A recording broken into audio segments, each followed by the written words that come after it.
What's been the biggest misstep in your YouTube journey? One of the biggest mistakes or challenges for long-term creators like me with a channel that is 2.5 million subscribers and it's 13 years old.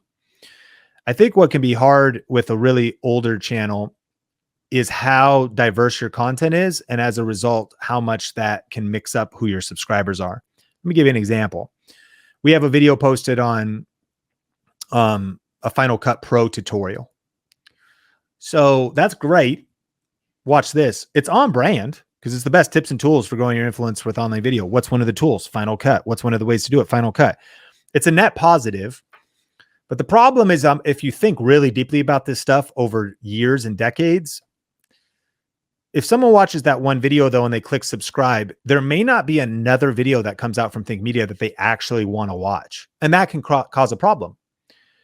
We've obviously survived. Our company is healthier than ever. The bigger picture of the game we're playing, it's totally fine. But the reality is that even your niche within a niche played out over time can just create an audience of subscribers that's still a little bit mixed. Every time you go a little bit off of brand or your core brand, there's another way to put it. But here's the thing, I don't regret it. And honestly, we still do it. It's like, this is why I'm glad we have hundreds of thousands of emails in specific categories of people. So you're asking, it's not that as a business, we are not, if you will, tagging and categorizing and thinking about who we're talking to. It's that on YouTube, it's a giant mix. So in a YouTube video, you can invite somebody to something that lets you know exactly who they are. Oh, this is a group of real estate agents. This is a group of mothers. This is a group. So there's like also ways to solve that, but that's YouTube specific. And I think also thinking about how to solve that is, what are people being invited to? Meaning, what is the long-term? This is why, like my friend's co-author of YouTube Secrets, Benji Travis, and his wife, Judy Travis, they actually still have a family vlog that's over 10 years old. Why? People are invested in the characters. Harder to do, but you're not invested as much as in a pain point. You're actually following a character evolution. Sounds funny when we're talking about like reality TV, like a vlog, but if you can pull that off, then you could have fans that have watched you for 10 years. Now, mind you, I have fans that have watched me for 10 years as well, but what videos do they click on? So those are some of the questions. So it's not even really a misstep. This is all educational for me, and I can pass along those learnings to you. This is why I'm excited about this very Think Media podcast channel. For the time being, it is more focused and more dialed in than even our other channel. And even with only 130,000 subscribers, it's interesting to see some of the results and some of the views. Why? Because it's also fresh. By the way, it's an opportunity for new creators. It's a blessing to grow a new channel right now. Now, mind you, it's a blessing to have 1 million subscribers as well, but not everything is always what it seems. We actually went through an experiment once where we took over a channel that had 100,000 subscribers, and we saw it wasn't as powerful as you think.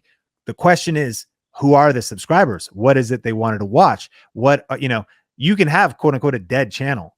There's ways to revive it, but there's always different metrics behind the scenes. So that's one to think about. I think the takeaways for all of us is to think about, what is it we're building? Who is subscribing? Why are they subscribing? In some niches, it's accepting that it might be temporary. And you're not watching Think Media. If you're looking for a camera, you weren't subscribing like you were to follow Benji and Judy's vlog. You want to watch the evolution of their family, their marriage, and their kids. What are they subscribing for? You like their personality. You're, Filipino as well. You kind of like the culture. You want to see different things. Those are all value propositions. I have to be okay with. My friend told me one time, Jason Chelsea said, Sean, here's why I hate Think Media. You ready for this? That's a great way for your friends to open a sentence. Hey, Sean, here's why I hate Think Media. I watched your channel religiously for 4 months because I wanted to upgrade my camera equipment. Okay, go on, Jace. And it was so helpful. I figured out exactly what camera equipment I wanted to buy, what microphone, what gear. And then I ordered it all and I used your affiliate links. Thanks, bro. I appreciate you. So, are you going to get to the hate part? Because so far this is pretty positive, but I'm really nervous for what's coming next.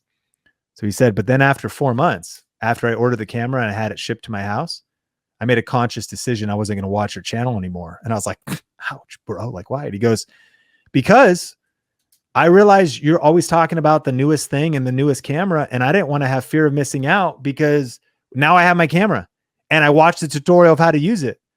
So now I'm just going to go do the work and thank you.